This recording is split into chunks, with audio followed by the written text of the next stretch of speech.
What up? What up? What up? Happy Monday, everybody. Welcome to the In Off the Bench Podcast Network's Grit and Grind Show. I'm Daniel Ball, and today we got a good one. We're starting the week off strong with the Tampa Bay Brigade strength specialist, Jocelyn Williams. But before Jocelyn joins us, we got some bills to pay. We got to plug the sponsors around here. The Grit and Grind Show is brought to you by Old Dominick Distillery. Experience 150 years of tradition in the heart of downtown Memphis. From bourbon to vodka, whiskey to gin, Old Dominick's got you covered. Stop in a day for a tour, or go online, or even stop in the tasting room and pick up your favorite bottle. Chinook Seeds. Whether you're on the field or in the boardroom signing deals, Chinook helps you get the job done. 8 flavors, mild to wild. Go to your local gas station, convenience store, grocery store. Go to the snack aisle and pick up the best sunflower seeds in the game. Jesus One Apparel, empowering men, women, and children to take a bold step in their faith by following the message of John 16:33. Jesus won and continues to win each and every day. And finally, a big one. I had a gift sent to me over the weekend, and I got to shout it out because it's amazing. Take a look at this. Boom. Koya protein. All right. Let me tell you something. When you got kids or you got people that are not into soy, not into the gluten lifestyle, these are perfect for you because I got that cacao, that chocolate goodness, plant-based. It was delicious. I even gave my daughter one, and she doesn't like anything, but she absolutely thoroughly enjoyed this. And then I found out they have kid shakes. So went online. Guess what I did? Took the promo code MOREKOIA15, MOREKOIA15, and I got me 3 cases of them things. So she ain't got any problems with breakfast, lunch, dinner, pick-me-ups throughout the day. If she's just trying to be a punk, hey, I got something for her.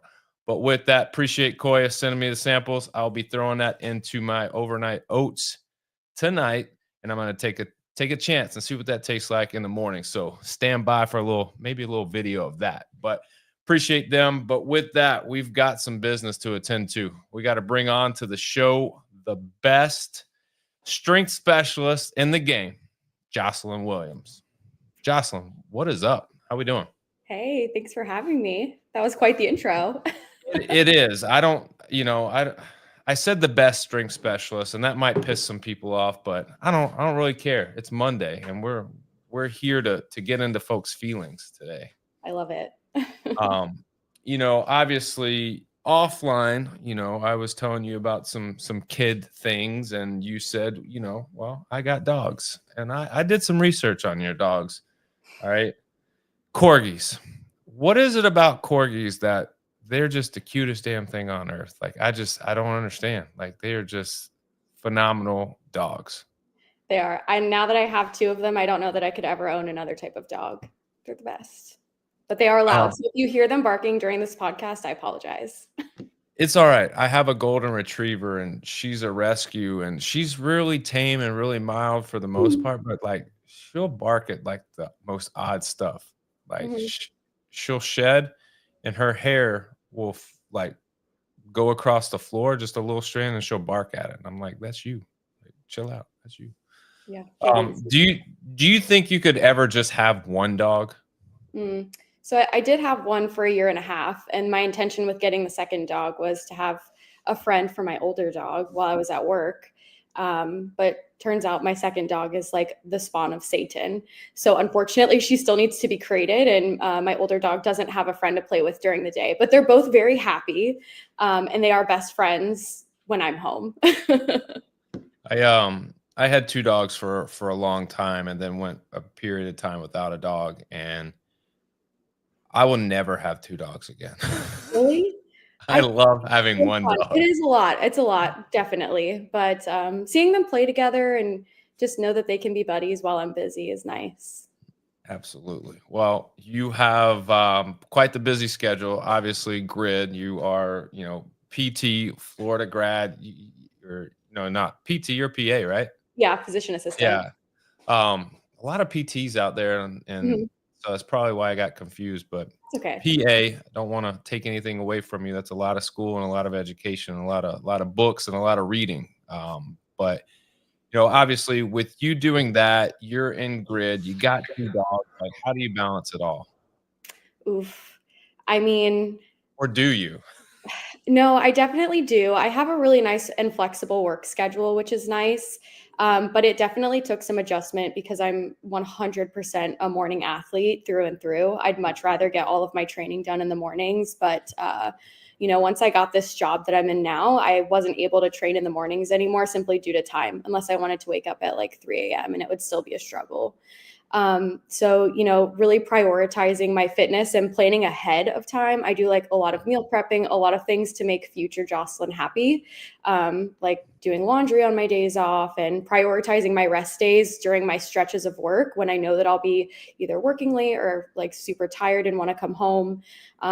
So, I do focus a lot on like work and training while I'm on my stretches of work. But I make sure that I have some sort of balance in my life on my off days and go do fun things with friends then. Hey, you gotta reward all the hard work, because if not, like, you gotta have some play in there too, because things will get stressful, things will get real. Oh yeah. And if you're not having fun in between that, you don't want to break down now. But obviously, we've got to get into some grid. You are a very strong athlete, and I looked at the background and I see zero CrossFit. And I don't want to disrespect you, but do you do any CrossFit? Yeah. Well, thank you, first of all. So I got into the fitness space initially.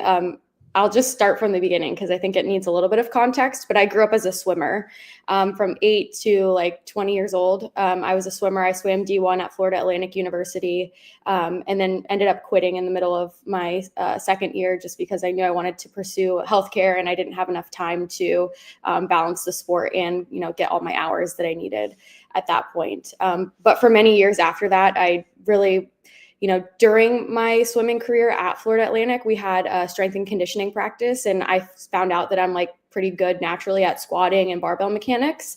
So I was like very briefly introduced to weightlifting there. And for a few years after quitting swimming, I kind of just like went to the gym, would like hit legs and then get on the treadmill and not really know what I was doing. And in 2017, one of my friends had been like begging me to try CrossFit. And at that point, I was pretty out of shape. I'd gained some weight. I was a little lost and, didn't really feel like an athlete anymore. So I was like, you know what? Fine, I'll do one class with you. And I took that one class and I was hooked. I loved the community. And I did CrossFit exclusively from like December of 2017 to I'd say middle of 2022 is when I transitioned over to weightlifting. And it was just kind of a natural progression. I was in the middle of grad school at that time. So I knew that, my schedule was going to be a little bit more hectic. It was a little more difficult to make the classes that were, the programmed class times. So there was a coach at the gym that I was attending in Gainesville who was piloting this online barbell club. And he asked me if I wanted to, try it out. And I did. And I ended up loving it even more so than CrossFit. CrossFit was really fun.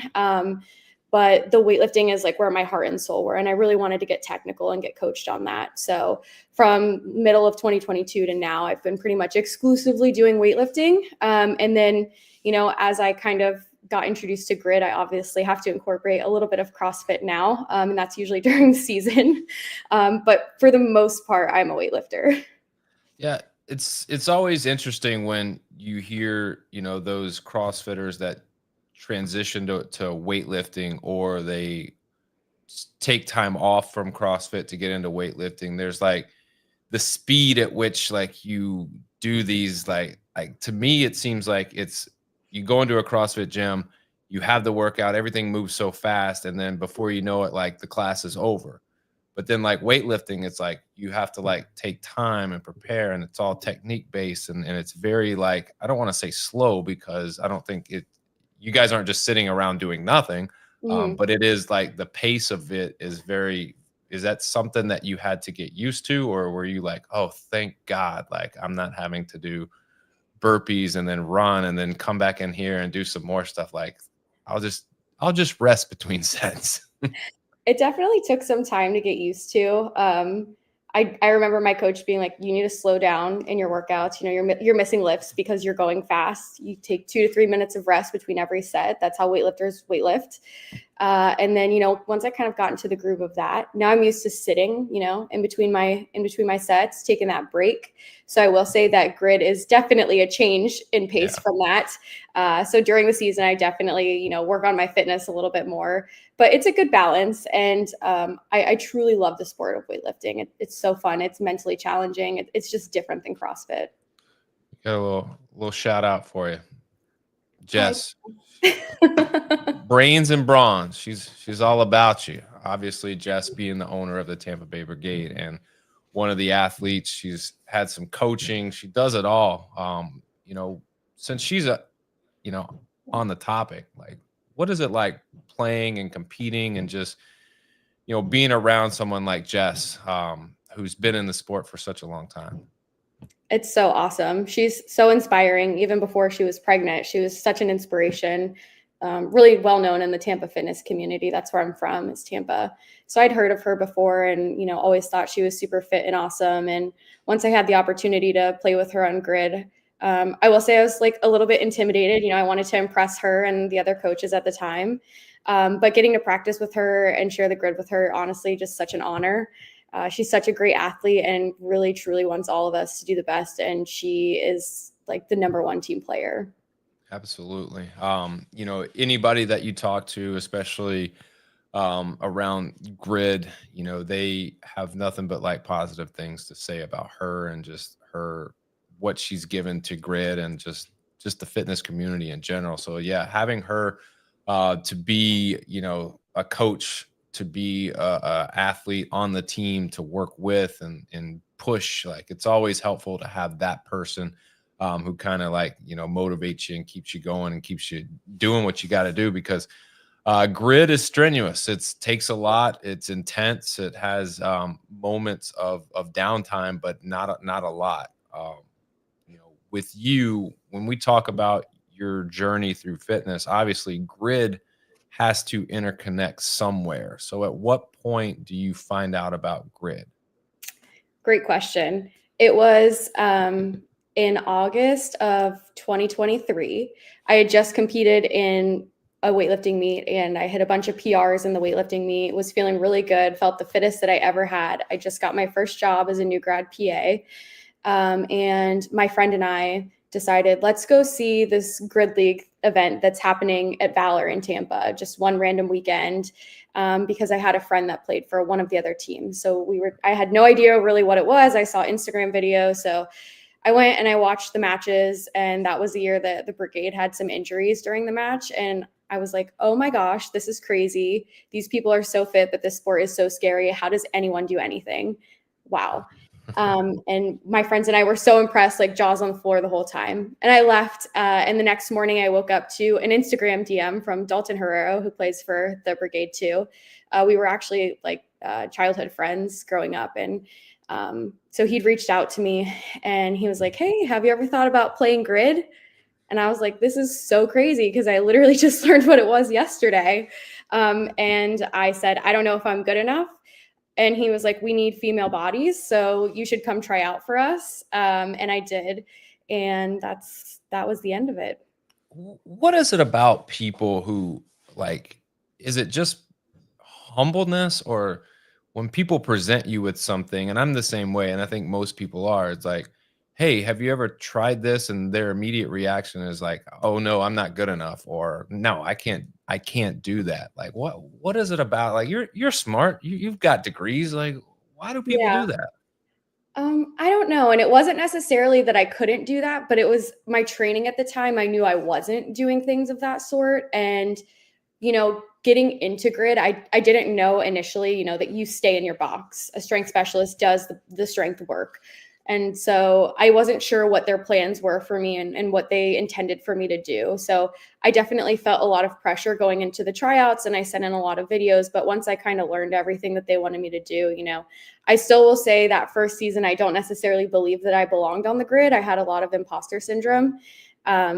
So that was something that I worked through, but I played with them one doubleheader. So one weekend is what I got to play. And I had about like a month's notice to play. So there you go. Get ready. Yeah. So When was your first season? Was that last season or the season before? I was a midseason sign in 2023. So I Okay. played their last 2 matches with them in 2023. And then last year, I consider it my first, like, my real rookie year. I played the full season. So at the end of that 2023 season where you've got 2 matches under your belt, was it even a thought that you're going to do it again, or were you hopeful that you would have the opportunity, or are you like, "Oh, that was cool while it lasted. I'm glad I did that." I was pretty much in the bucket of that was cool. I'm glad I did that. The team was a lot different back then, so I will say it wasn't like the most exhilarating, fun experience on the grid. It was really stressful, actually. But I did love the sport, and I was hoping that there would be some changes made somehow, some way. And I fully did not expect them to ask me to come back. It wasn't even a thought in my mind. I was like, oh, that was cool. I helped them out, and this is my story. So I was really shocked when Jess and Chris reached out to me and they were like, hey, we want you to play again next season. So that was a really cool opportunity. And so apparently changes were made because you were back. You were back Changes were made. the next Yeah. season. Um, at what point did you decide? Was it closer to the season starting, or was it early in the off season? The reason I ask is like, were you able to prepare and be ready? Because obviously the first season, 2023, you get 2 matches, and you're not really like you knew a month in advance, but like now after those 2 matches, do you have a full off season to prepare, or like what's the transition timeline look like when you finish that for those last 2 matches into knowing I'm Yeah. definitely coming back?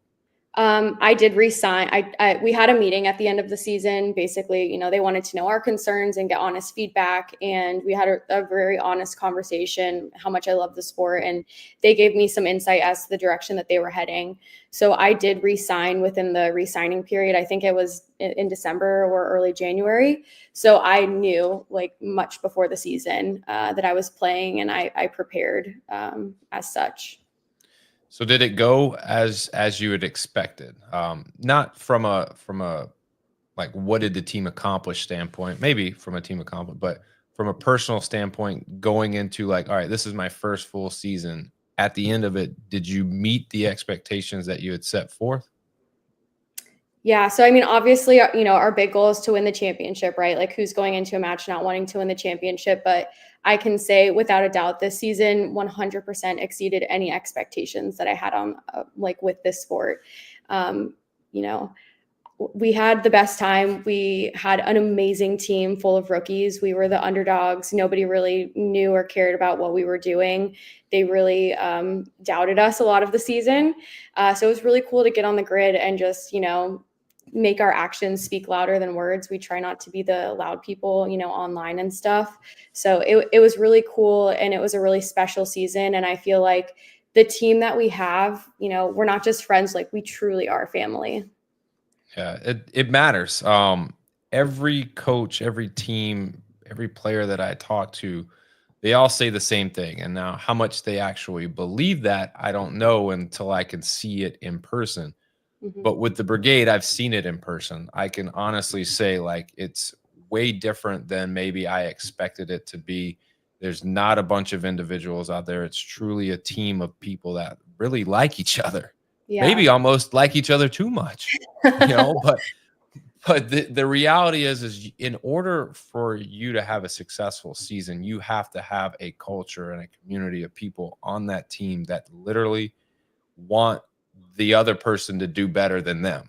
And that's, Yeah. leaving egos and at the door and really doing what's best for the team. And I think that's really why maybe some teams don't hit their full potential is because of that one thing. And it's hard. It's hard to find the right mix and the right combo, but it looks like you guys have done, what you needed to do in that avenue.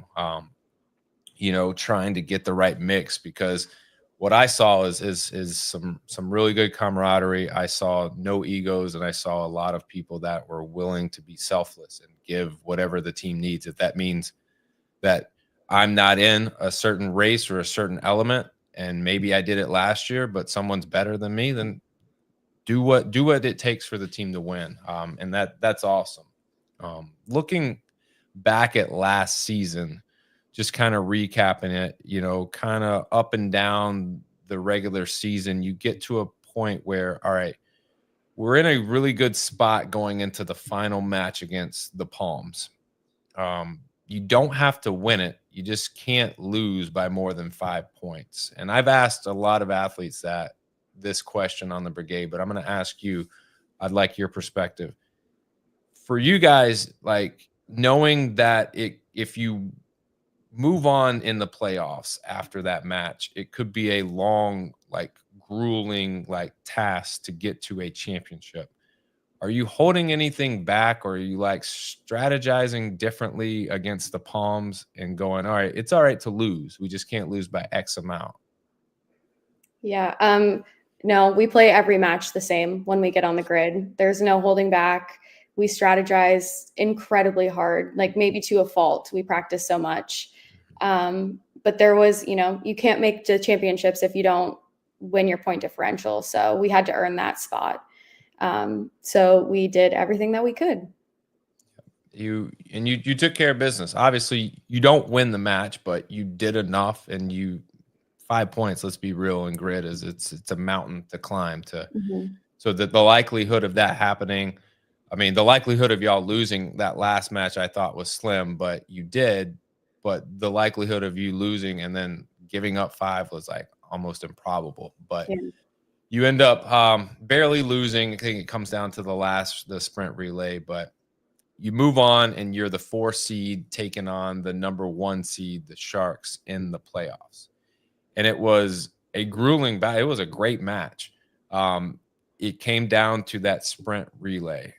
When you look back at that match, do you feel like there was anything different that you personally or the team could have done? Or was it just the better team beat us and we just got to live with that? Yeah. I mean, it really comes down to how perfect you can be on the grid. Like you need to have no faults. And I think, we did have a couple of faults or judging calls, and that's not just us. That happens every match. Personally, I don't know that I could have prepared much more or done anything differently in that match. I really think that I executed everything that I needed to, like, very well. And I think that all of my teammates did too. And at the end of the day, it was, the Sharks who prevailed in that instance. So they deserved that spot. But I think that, looking back, I have no regrets. I'm so proud of this team. And to date, that match was probably our best played match in terms of like everybody doing their job. Yeah. And that's the thing. Like grid is very like, it's such a small margin of error that can happen from race to race, and communication and faults. Any little thing could contribute to not winning.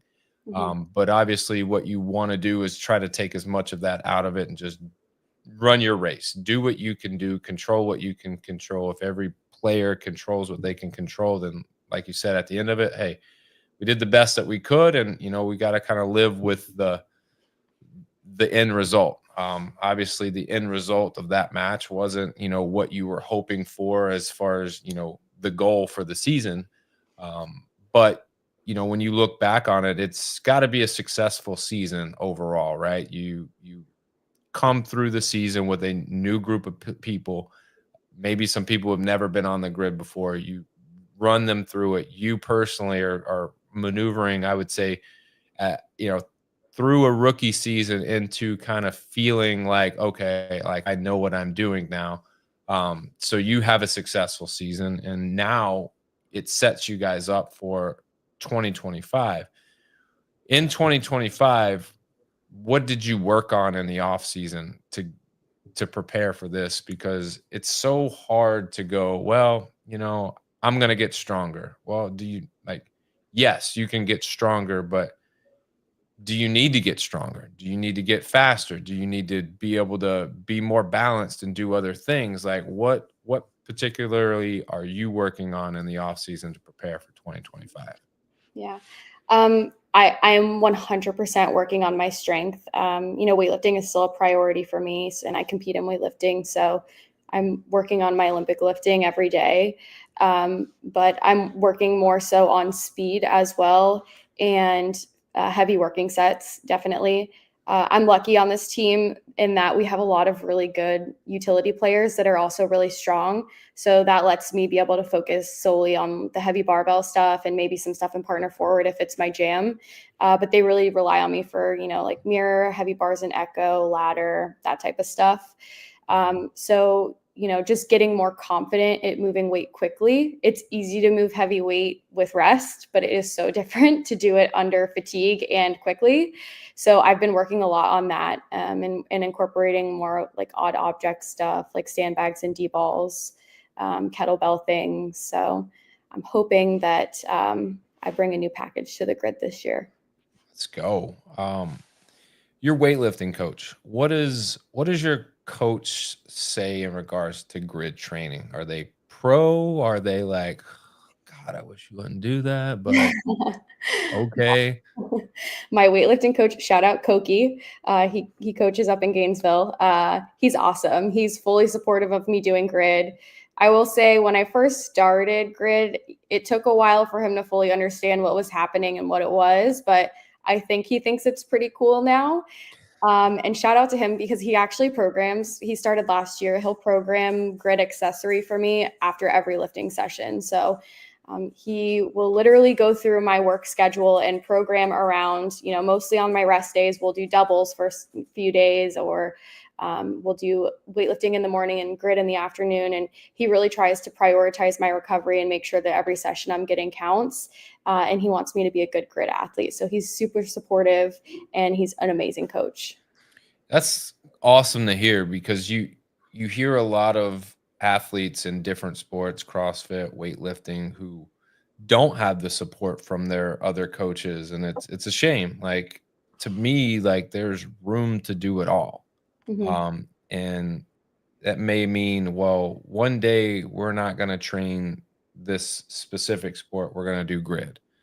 But I don't think that's going to kill you. Maybe I'm wrong. Maybe like I'm just very, I lose sight of like the overall goal, and I'm just like pro grid and like just do it all.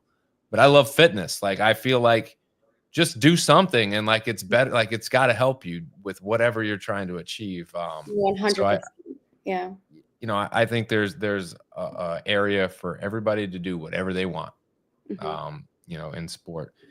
When you look at this season, let's wave a magic wand. The Brigade win the 2025 championship. What would you say the one reason that happened was? And don't say it's because we waved a magic wand. I got that. I would say it would be because of our team mindset and our camaraderie would be the reason. I mean, it's uncanny. It's unlike any other that I've been around. And I'm not just saying that because like I'm here in Tampa and I know a lot of you. Like that has nothing to do with it. It's very apparent what you guys have going on. So I've never in my life had, even being on a swim team my whole life, like this level of camaraderie and, just wanting your teammates to be better every day.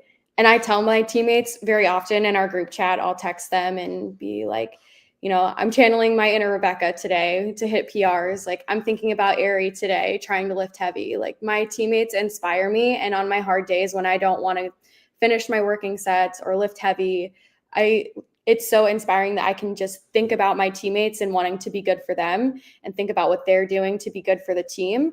And it gets the job done.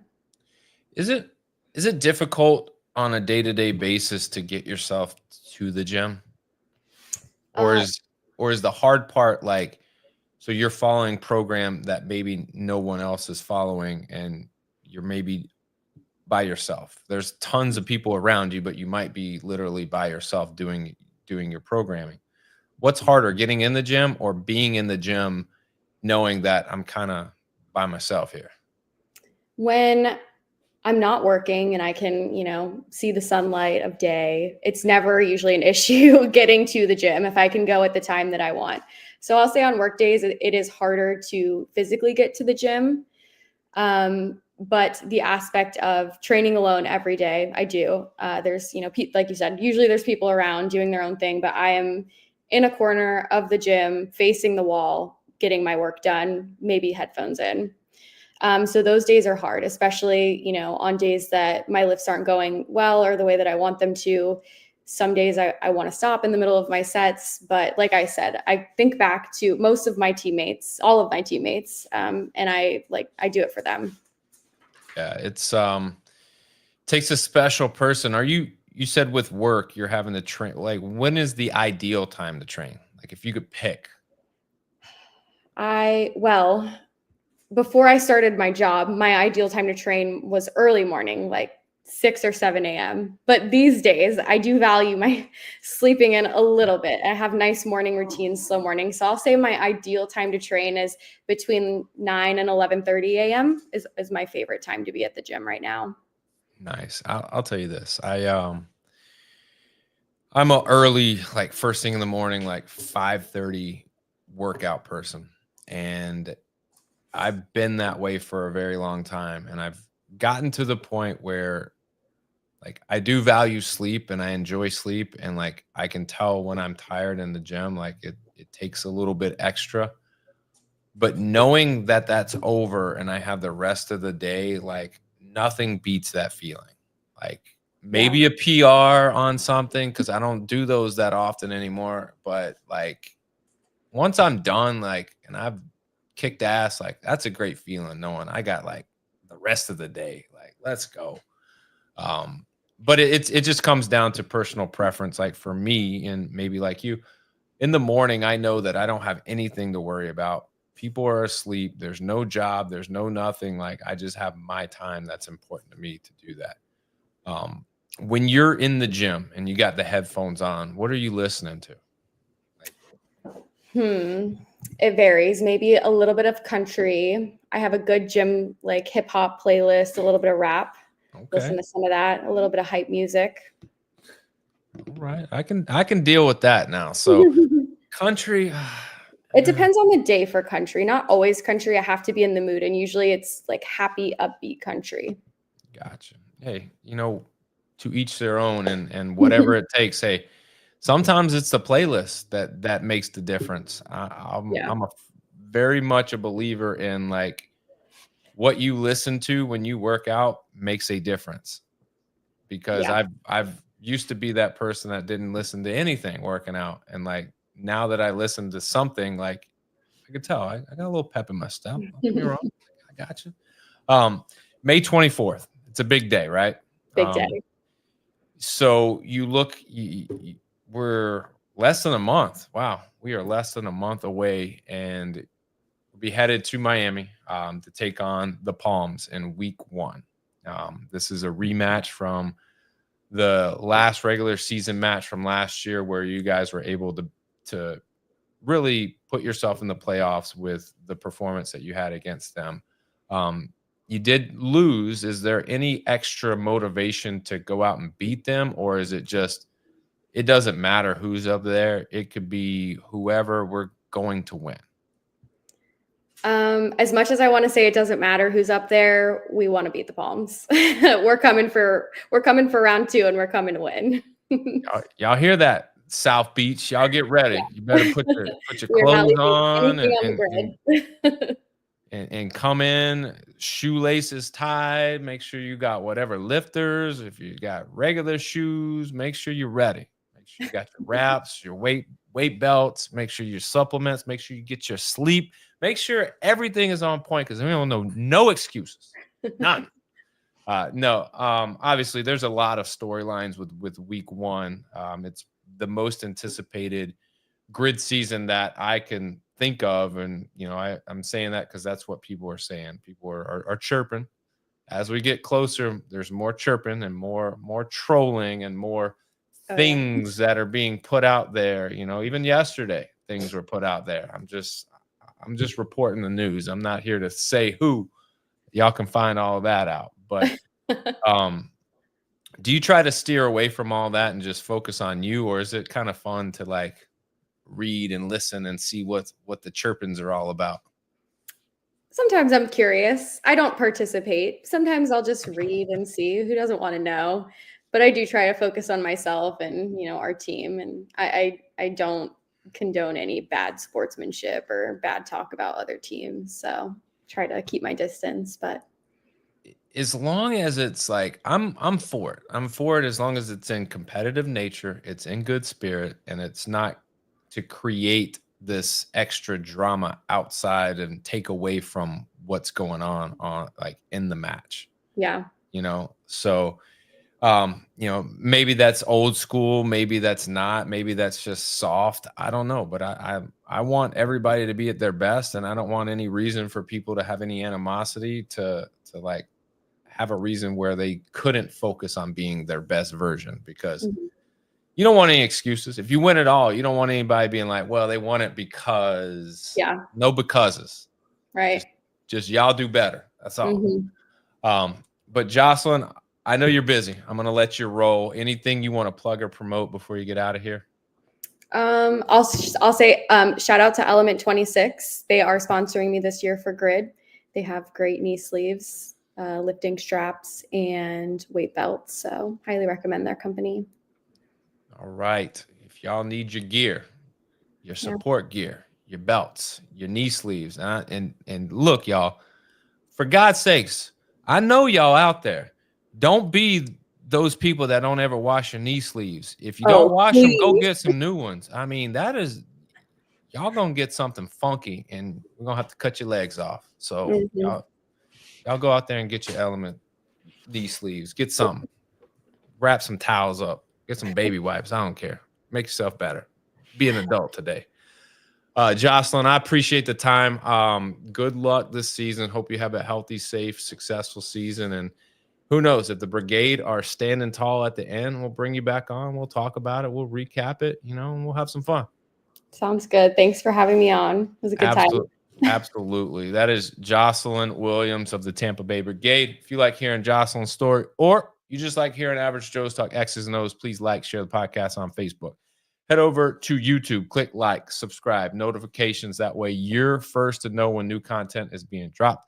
Appreciate everybody on the live feed, Instagram, YouTube, playback. Appreciate y'all. Love y'all. We'll see y'all tomorrow. Marissa Oxen for more Tampa Bay Brigade coming at you.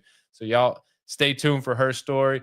And as always, remember, strong body, sharp minds, grit and grind all the time. We are out.